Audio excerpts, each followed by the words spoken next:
Sandfall Interactive's Clair Obscur Expedition is roughly 2 weeks away from launch on Xbox Series X and S, PS5, and PC, but I'm chomping at the bit to play it. Thus far, the art direction, the music, the combat, everything about this turn-based RPG has me hyped. With everything we know and have seen from previews, trailers, and whatnot, here are 15 things I can't wait to do in the game. Hunting for secrets. There's an interesting dichotomy in play with Clair Obscur's environments. Though many previews note their linearity, they also highlight the different rewards, optional encounters, and more to be discovered off the beaten path. With Sandfall Interactive not providing a minimap, there's only one thing to do: sweep every nook and cranny of these environments to uncover everything. And with how gorgeous they look, it doesn't feel like a task at all. Mastering the art of parrying. With Sekiro Shadows Die Twice serving as an inspiration, I'm keen to see how the parrying works out. Not just because timing-based defense is fun, see Paper Mario, or because the counters look extremely hyped. There's also the thrill of facing a new enemy and learning their moveset, initially stumbling but quickly dominating once you've got the timing down. Playing on higher difficulties. Learning enemy patterns and mastering the art of parrying becomes all the more enticing because Clair Obscur has a higher difficulty. Hard mode. The parry and dodge windows seemingly become smaller, but they're much more essential to survival. How punishing will it be? Well, enemies have newer attacks to compensate. If you're in for that kind of challenge, it's enticing to think about. Exploring the Overworld. Speaking of gorgeous, there's the Overworld. While you traverse the levels from a third-person perspective, they're all tied together via the Overworld map. It's standard RPG fare, but the presentation is something to behold. Diorama is the word used, and it really conveys an almost lighthearted yet adventurous scale, especially given the relative size of the characters to the environment. Sea and air travel. While exploring on foot is interesting enough and opens up several unique avenues, it's the other modes of traversal that excite me. Various trailers have teased crossing water bodies and flying through the air. These are seemingly tied to Eski, which the official site notes is able to soar through the heavens and dive deep beneath the sea. He's also noted as lazy and born at the dawn of time. How this story unfolds is something to look forward to, but the added exploration certainly doesn't hurt. Wandering into higher level areas. Even without air and sea travel, you have a significant amount of freedom to explore the overworld of Clair Obscur. That also means wandering into dangerous areas, which are higher level. You'll get a warning, but if you want to run in and test my admittedly subpar skills, nothing's stopping me. Fighting optional bosses. One such location is Abyss Cave, and I've spotted some content creators going head-to-head with what seems to be its optional boss, the Chromatic Abyss.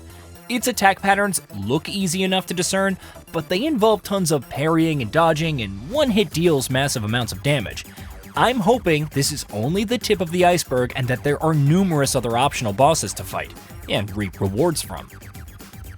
Embarking on side quests. Interestingly, Sandfall Interactive hasn't spoken too much about the side content in Clair Obscur. It takes 30 hours or so to finish the main story, but the side content is seemingly the same amount, which means 60 hours for everything. Exploring levels, finding useful items, venturing into higher level areas, and challenging optional bosses are a few things, but what about any potential side quests? Whatever the case, I'm hoping they veer into truly bizarre directions befitting the setting. Building bonds. Various previews have confirmed that you can set up camp on the overworld, which allows for the usual, adjusting character stats, unlocking new skills, and even playing music on a gramophone. However, I'm interested in speaking to different party members and learning more about them. What is Loon's deal? What kind of dark past does Seal have? I don't know if these mysteries will unfold through campfire chats, but the interactions thus far look enticing. Learning more about the gestals. Aside from the expedition and whatever hostile creatures roam the land, you'll also run into the gestals. They're described as a group of friendly beings who enjoy the thrill of battle, per the official website, and one of them, Monaco, even joins the party because, to quote, "The prospect of combat entices him." If the rest of the gestals are as charismatic and bloodthirsty, I'm interested to see what role they play. Fight the Merchant. As another example, Noko, a gestral merchant encountered during your travels, you can buy items like chroma catalysts and color of lumina, which is straightforward enough. However, you can also fight him. Why? Besides the fact that it unlocks another item for purchase? Well, why not? How many other merchants could you take on in combat, and what benefits could they offer? Experimenting with Pictos. As you progress through Clair Obscur, there are different weapons and Pictos to equip. The latter is interesting because it provides passive benefits like increased free aim damage, a chance to burn on free aim shots, and applying defenseless for one turn with your base attack. However, there's also something called Luminous, which you have limited points for, which seemingly let you apply a Pictos effect without equipping it in a slot. This is all based on preview footage, so we need more details on how it works, but it could open up a lot of potential builds. Making broken builds. To further that point, one of the most important things is the range of skills and how they'll synergize with different builds. I want to make some truly broken setups for each character, and given how characters like Male can have 200% increased damage ready on demand, there must be ways to tap into that and potentially break the game. Replaying the story in French.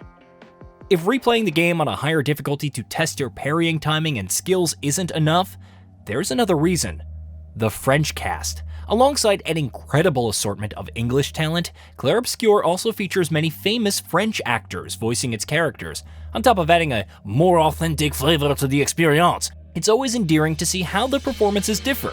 Who knows, the French dub may even be superior in several ways. Solving the mystery of Renoir. Last but not least, I want to know about Renoir, played by Andy Serkis. How has he grown so old, especially in a world where humans at a specific age are slowly dying out? Without getting into spoilers, why does he become involved with the expedition? The official website says he's relentlessly driven and myopic in his quest to save his family, but that, his grit, masks deep pain, desperation, and fear of loss. Interpret that as you like, but he's ready to sacrifice for the sake of victory, whatever the price may be. Here's hoping the core mystery behind him is as compelling as Serkis's performance will doubtlessly be.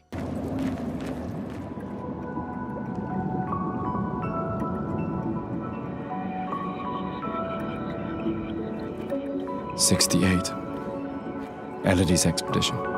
You know the commanders of every expedition. Hey, did you know that we at Gaming Bolt upload new videos every day? Stick around, drop a like, subscribe, and hit that bell. And let us know what kind of content you'd like to see in the future with a comment below.